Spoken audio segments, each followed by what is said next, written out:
भाई ये तो हद ही हो गई। जिस अधिकारी पर स्पेशल विजिलेंस यूनिट ने छापेमारी की, आय से अधिक संपत्ति का मामला दर्ज किया, करोड़ों रुपए की संपत्ति सामने दिखने लगी, इसके बावजूद उस अधिकारी पर कार्रवाई तो दूर, उसे नई पोस्टिंग देके दूसरे जिले में भेज दिया गया।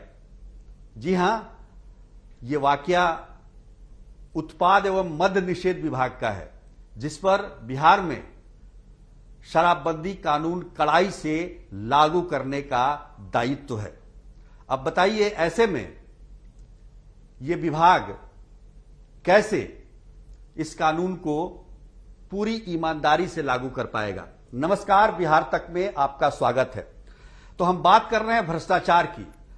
बिहार में जिस तरीके का भ्रष्टाचार है वो जग जाहिर है, तमाम लोग जानते हैं, तमाम लोगों की शिकायतें होती हैं कि बिना रिश्वत दिए कोई काम नहीं होता है सरकारी महकमे में। हालत यह है कि जब शिकायत की जाती है, निगरानी विभाग हो या फिर स्पेशल विजिलेंस यूनिट छापेमारी करती है और उस अधिकारी के यहां करोड़ों की संपत्ति सामने आता है, उस पर आय से अधिक संपत्ति का मामला दर्ज होता है, उसके बाद भी वो सस्पेंड नहीं होता है, उसकी अगली पोस्टिंग हो जाती है। और ये उस विभाग में हो रहा है जिस पर शराबबंदी कानून को कड़ाई से लागू करने का दायित्व है, यानी उत्पाद एवं मद्य निषेध विभाग, जो कि मुख्यमंत्री का भी एक ड्रीम हम कह सकते हैं विभाग है, जिसके बदौलत वो सोचते हैं कि बिहार में पूरी तरह से शराबबंदी लागू होगी, लागू हो गया है, लोग स्वस्थ होंगे, लोग बीमार नहीं होंगे, शराब नहीं पिएंगे। ये तमाम जिम्मेदारी है। हम बात कर रहे हैं एक ऐसे अधिकारी के बारे में, उत्पाद अधीक्षक के बारे में, कि दिसंबर के महीने में वो अधिकारी मोतिहारी में तैनात है। उनका नाम है अविनाश प्रकाश।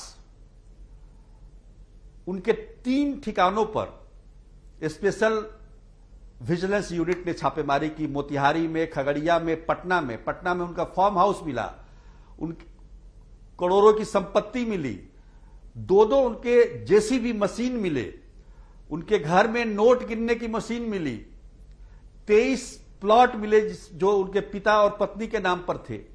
ये तमाम संपत्ति, करोड़ों रुपए की संपत्ति उन्होंने जो अर्जित की है, उसके बारे में खुलासा किया स्पेशल विजिलेंस यूनिट ने। उसी के आधार पर आय से अधिक संपत्ति का मामला भी दर्ज हुआ। लेकिन क्या फायदा? मोतिहारी में जब वो नियुक्त थे तब ये छापेमारी हुई और अब उनकी पोस्टिंग बेगूसराय में कर दी गई है। मोतिहारी में कोई नया उत्पाद अधीक्षक अभी तक नहीं गया है पिछले 4 महीनों में। वहां के एडीएम उत्पाद के इंचार्ज हैं, लेकिन अविनाश प्रकाश की का पोस्टिंग बेगूसराय में कर दिया गया। अगर अविनाश प्रकाश माफ कीजिएगा, इतने ही ईमानदार थे विभाग की नजरों में, तो उन्हें मोतिहारी में क्यों नहीं रखा गया? यह सबसे चौंकाने वाला सवाल है कि जिस अधिकारी पर भ्रष्टाचार का आरोप लगा है और वो भी उत्पाद एवं मद्य निषेध विभाग में, जिस पर इस कानून को, शराबबंदी कानून को कड़ाई से लागू करने का दायित्व है, उसमें ऐसी शिथिलता कैसे बरती जा रही है? क्या इसकी जानकारी मुख्यमंत्री को है? क्या इसकी जानकारी जो प्रधान सचिव हैं उस विभाग के, उनको है? यह जानकारी होनी चाहिए। अब समझ लीजिए कि इसका क्या प्रभाव पड़ेगा लोगों पर, आम जनता पर, जो 2 घूंट शराब पीती है और जेल चली जाती है, और जिनके सांठगांठ हो, जिन पर यह आरोप लगा था कि तस्करों से उनके सांठगांठ हैं, और उस व्यक्ति को दोबारा पोस्टिंग दे दी जाती है, उन्हें सस्पेंड तक नहीं किया जाता है। तो ये भ्रष्टाचार का जीरो टॉलरेंस कैसे है, कोई समझाए इस बात को। विभाग को इस पर, जब तक विभाग स्वच्छ नहीं होगा, फिर वो कैसे सोच सकता है कि शराबबंदी कानून पूरी ईमानदारी से उसका लोग भी पालन करेंगे।